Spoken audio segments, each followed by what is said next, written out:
talk on discovery through computation and the Manybody systems, challenges and outlook. So Professor Gao actually is also one of our alumni. He obtained his PhD in 2001, then spent 4 years as a postdoc in University of Waterloo and the University of Toronto. Now, afterwards, he went back to this department and became assistant professor. His expertise is on the condensed matter theory. So I hope that the students and all our colleagues can ask him many questions. And some of his work is brand new, so which means you cannot share the news to the outside. Just don't want it. Okay. Go public. Okay. Okay, let's welcome Professor Gao. Okay. So thanks, Bobby, for inviting me to give this seminar. It's been a while that I give talk at the department. Okay. So so the talk I'm gonna tell you. I try to be general, so I won't bother you with some specifics. But I want to tell you some of the discoveries that we did through this computation, and I'll tell you some of the challenges and some of the outlook. Okay. So let me go through my talk title, computation. Okay. So in this department, a lot of people's response will be like this. Computation, huh? What are you talking about? Okay. So hopefully I can convince you after my talk that this is an important discipline of physics research, and we're working at the boundary between the physics. Okay. So basically, the division is the experimental physics and theoretical physics.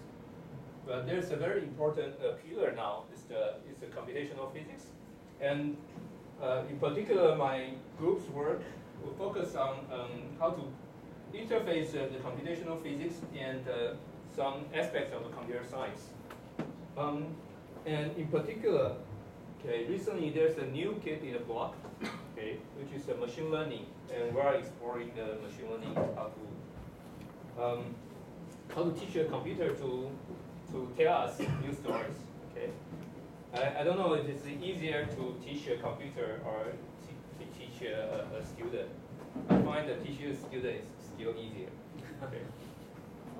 So let me give you the bottom line. Okay, the challenges are what we are facing. Okay, so I'm gonna list 2 challenges. The first challenge is the hardware challenge. Okay, so what I show here are the machines. Okay, so these are the top 10 supercomputer list. So these 2 are in China. Okay, this is in Oak Ridge, it's in US, and there's a couple more in the US. Okay, and number 7 is the K computer. Okay, a couple of years they are the top 1. Okay, so the challenge for us is actually we have only this. Okay, so this is a pretty old machine, and when it first came out, it was 50 something. It's in top 100. Now it's because the supercomputer list only goes through 500, so it might be at 501. Okay. Okay, so that's one of the challenges for people doing numerical simulations in this country. I mean, lack of access to resources. I think maybe Professor Guo will share the same complaint with me. Okay. So let's talk about, this is a teraflop machine, and these are the teraflop machine, and the scaling is like this. But finally, next year, NCSG is going to have a first petaflop machine. Okay. So I'll see how it goes. So the other challenge that we are facing is talent. Okay, it's actually not easy to be a computational physicist because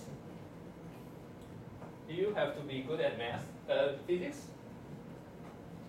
You have to be good at math. So especially in our line of work, it's numerical linear algebra. And you have to be good at programming. Okay, so it's in this department. It's easy to find people who are good at physics, people good at math, but it's not easy to find people good at programming and physics or some of the other combinations. And it's especially very difficult to find people, okay, graduate students, so who are good at translating the physics idea into algorithms and code. So in our line of work, we have to develop very clever algorithms, and we have to write code ourselves. Okay, so I borrowed the recruit slogan from the U.S. Marine. So the field, the proud, the computational physics. Okay, so this is just this. What's the real last sentence? Huh? The field, the proud, the Marines. Oh. Okay, so okay. With this introduction, let me just share with you two real challenges. Okay. The first one, so this is an outline of my talk today. So I'm going to talk about two research projects that has been done in my group. So one is spin textures. So basically, it's study the skyrmion, which is an extensive topological object in 2D. And the second one is quantum system with disorder. And finally, I'm going to talk a little bit about the tools that we've been building and some of new ideas we think I think is the future. Okay, so let me start with the skyrmion story. So I guess not everybody heard of skyrmion. Okay, the skyrmion, this original idea is coming from nuclear physics. Okay, but recently it's a pretty hot topic in condensed matter systems because some people think it's a next generation of a memory device. Okay? So this guy here, okay, so these arrows are spins, and this guy here is a skyrmion. So from this picture, you already know that the skyrmion is an extensive object. Okay, so you can, if you think of this as a spins or Menger moments, and a skyrmion, you can roughly think of this on the boundary or on the edge of the skyrmion, all the spins pointing up, and at the center of the skyrmion, the spin points down. Okay, and if you go around, then it carries a topological quantum number, a topological number. Okay. So the interesting thing is that if you put an electron through, okay, and this electron will sort of interact weakly with this spins, but due to a conservation of momentum, with the electron current, you can push the skyrmion around. And recently, people start to think about if in a couple of years ago, there's this racetrack memory. It's been very popular, but its initial idea was using this domain wall. But to drive a domain wall, you need a very large current. But now, people start to look at the possibility of using a skyrmion. Okay, so these dots here are skyrmions. Okay, and by applying an electric current, then you can drive these skyrmions around. Okay, so a skyrmion is basically a spin texture. Okay, so it's an extensive object and it carries some topological number, and it interacts weakly with the electrons, so you don't need a large current to drive these things around. So where to find these skyrmions? Okay, So the place to look for these skyrmions actually in the past has been in these so-called B20 materials. These materials basically they lack the inversion symmetry, so there's a lot of DM interaction. So all this basically allows these non-collinear kind of textures to occur. Okay. In Tokura's group, they managed to visualize the skyrmions, and they can do a very thin film. Okay, a lot of this works basically as a thin film of these B20 materials, and they basically just using this Lorentz microscopy just to look at these skyrmions. Okay, so they can look at the mechanical moment densities. Okay, but this is made a lot of advances, but the problem is that to see these things, you need a very low temperature. Okay, so there's another way, another line of thought is that it's possible to tune this spin orbital coupling in the heterojunctions. Okay, so for example, okay, so it's not clear from here, but in this PR a couple of years ago, they claimed that they can tune the Rashba type of spin orbital coupling at the interface, and it's followed by a couple of theoretical works. So basically, you can stabilize a couple of different types of skyrmion or spin textures. For example, this is a hexagonal skyrmion crystal, and hexagonal skyrmion crystal, but in this case, because if your interface, there's a lot of things that you can tune, and you can tune the anisotropy such that the skyrmion lattice becomes a square lattice. Okay. So this thing is not observed yet, but I think that this has a lot of potential. So I'm going to focus on this part of the story. So we want to have a 2D skyrmion. Okay, so basically the skyrmions live in 2D. I have to mention that these B20 materials are basically a 3D material, but you live in, you put it in a thin film. Okay, you can't find it. And in these materials, this skyrmion actually crystal only lives in a very small part of the phase diagram. In 2D, actually, it's easier to stabilize the skyrmion crystal. So this is the kind of Landau theory you can write down. Okay, and so the most important part is this DM interaction, and also this anisotropy. So far, to create a skyrmion, you need to apply the magnetic field, but to really get a workable device, it would be nice that you just you don't need to apply a magnetic field to get these skyrmions. Okay, but let's just leave the skyrmions in there. Okay? So these two terms are basically the Rashba spin orbit coupling, coming from Rashba spin orbit coupling, and it's hard to do a numerical simulation of this model on a computer. So the way we do it is we discretize this continuum theorem, and we put it on a triangle lattice. And the reason why the triangle lattice is because we want to match the boundary condition. So I'm going to show some results with the triangle lattice, but there will be some results with the square lattice. Okay. So we cannot really do a quantum simulation on this, even with this model. Okay. So what we're going to do is you just use a classical Monte Carlo simulation. Okay. So for anybody who knows Monte Carlo simulation, you'll think, okay, classical Monte Carlo is so trivial. Everyone can do it. I mean, everybody should be able to write a simulation of 2D IC model in 20 minutes. Okay. But actually, this is a very hard simulation.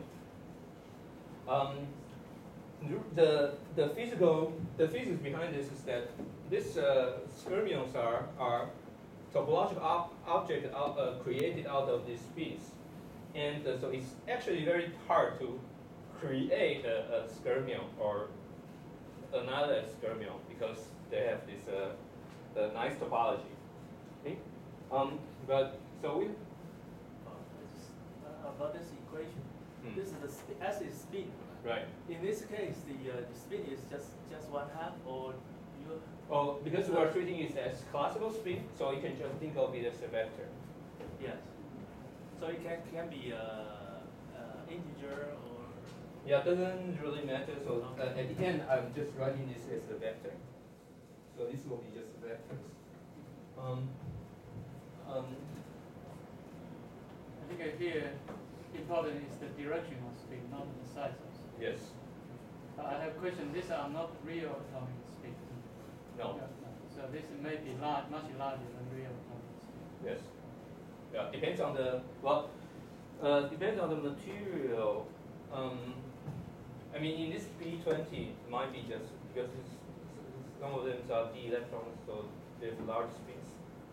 Maybe have a large spins, but I mean, I think that the important thing is not so much the quantum fluctuation, it's the texture will give you all these properties.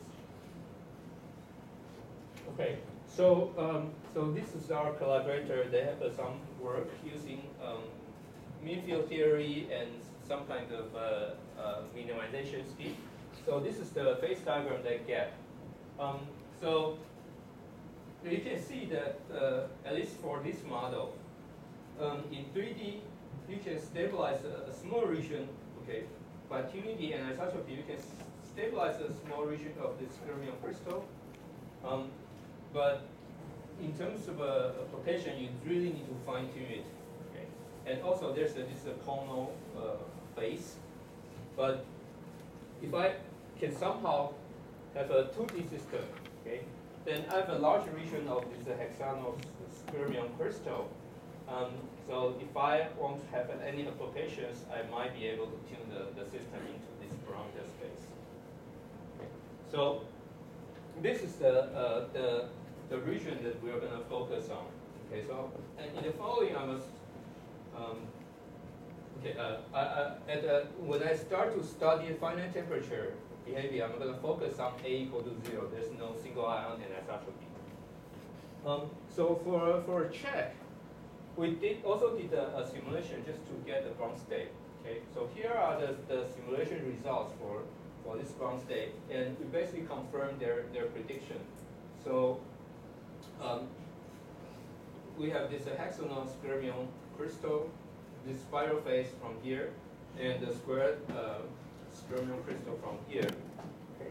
So so these are just basically what the color code is just the direction and the magnitude of the transverse component. Okay. So is the lattice or the thickness? So these two are triangular. This is the square. No, how large? How Okay. many? Here is I think it's 64 by 64. But Well, micron, nanometer, oh no, we work in arbitrary units. lattice size. So 64 by 64 lattice size.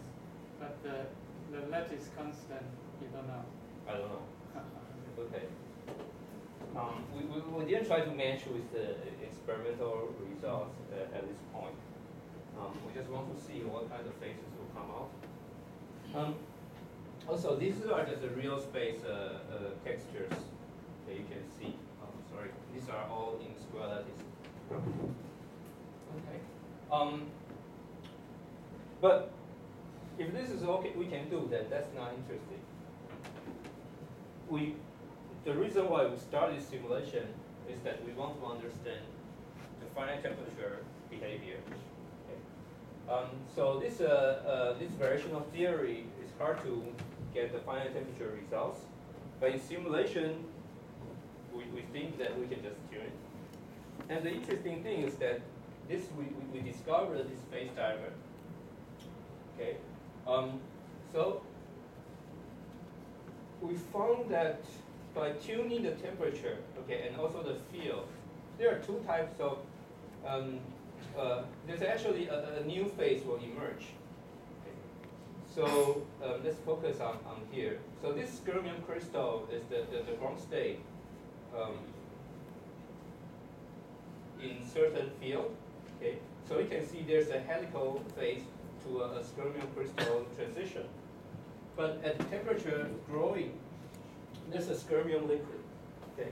So why is this interesting? Because the skermium is an extensive object. So basically, it's a big object forming by a couple of spins or tens of spins, and they can form crystal.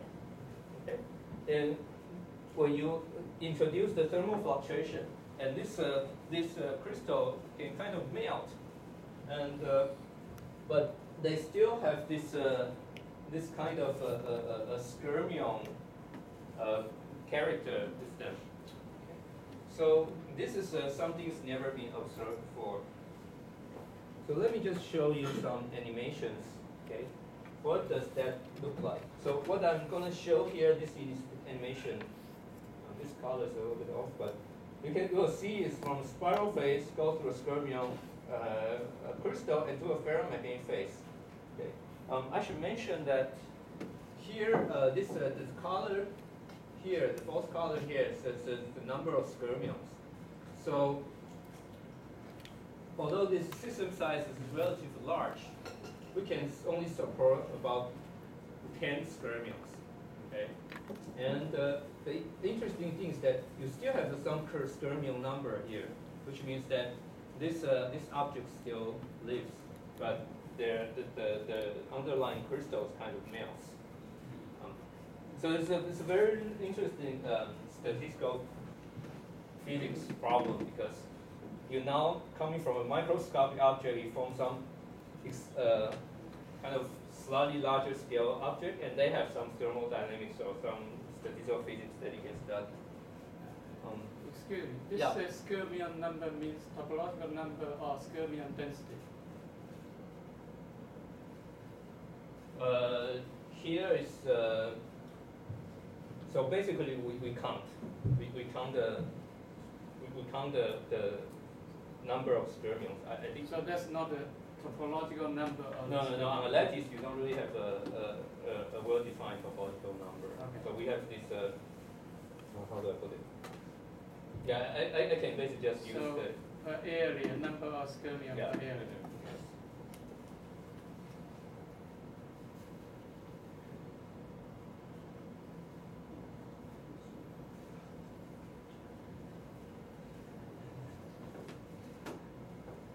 Okay, so I'm scanning through here. So I have a spiral phase. So it's still very spiral. So I'm at low temperature, and then you start seeing all these defects, right? And they form a skermion lattice. Okay, so this is just a snapshot. So it's not real time dynamics. This is a snapshot at different temperatures. Okay, and so you see. You see really these well-defined objects, and they form a kind of lattice. And then in the ferromagnet, all the spins align in the field direction, and all this skermion number goes to 0. Okay. So it becomes. Yeah, I have a question. I'm not so familiar with this simulation, but you're changing Hj divided by d2. But actually, you're trying to say that temperature is changing. Oh no! So this is just one So scale. you fix the temperature. I fix the temperature You and try then to scan see through the this. J. Yeah. Okay. The next slide, actually. The next slide is temperature changing. So I'm fixing the line here, which is I start from a skermion crystal.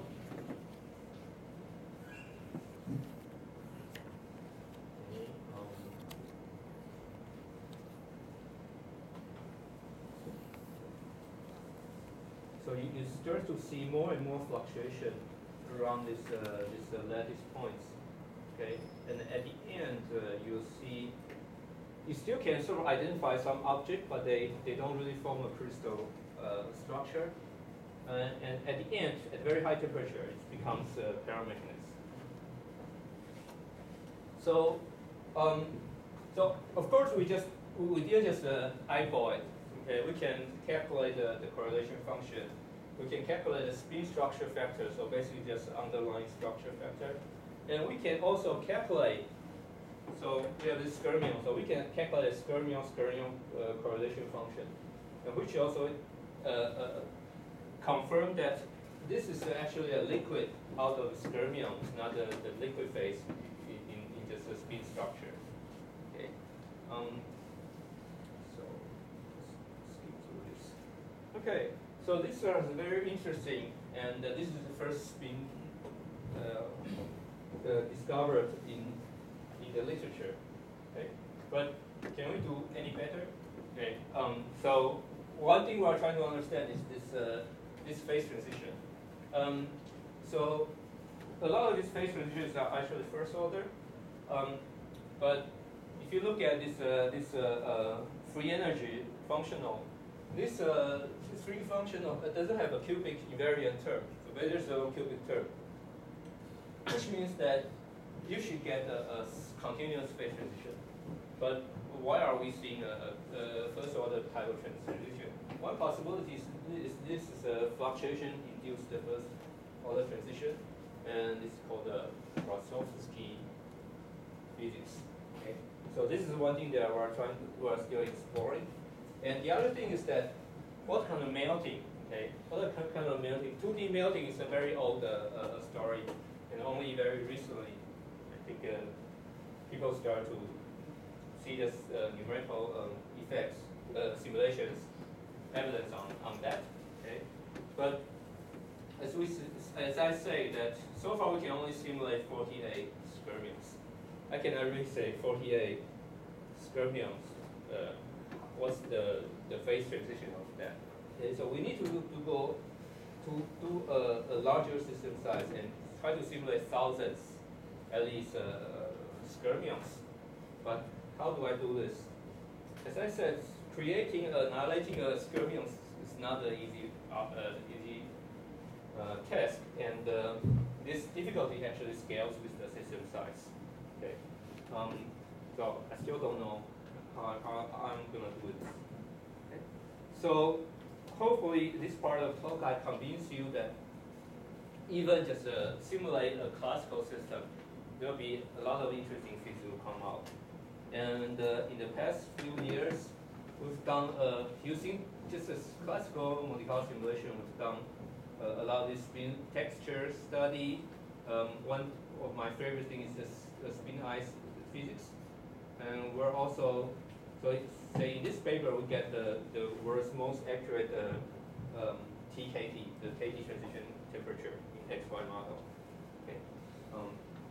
Yeah. So this part, let me just quickly summarize. So using a classical Monte Carlo simulation, okay, we find the extensive region of the skyrmion crystal, stable skyrmion crystal phase in 2D, and we found a new skyrmion liquid phase at high temperature. But we need a larger system size simulation to study the 2D melting of the skyrmion crystals. A lot of simulations are done on GPU cards, and so far we just squeeze everything into one GPU card. Hopefully we can scale it up to thousands of GPU cards. Okay. So the second part, I want to enter this quantum region and also the quantum region with disorder.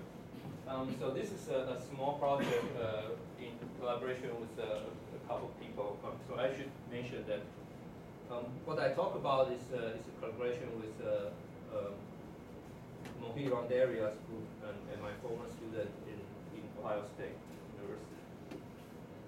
And hopefully the paper will be out pretty soon. So to talk about quantum mechanics, I want to first have a digression. I want to give you some figures to think about. Okay? So I want to represent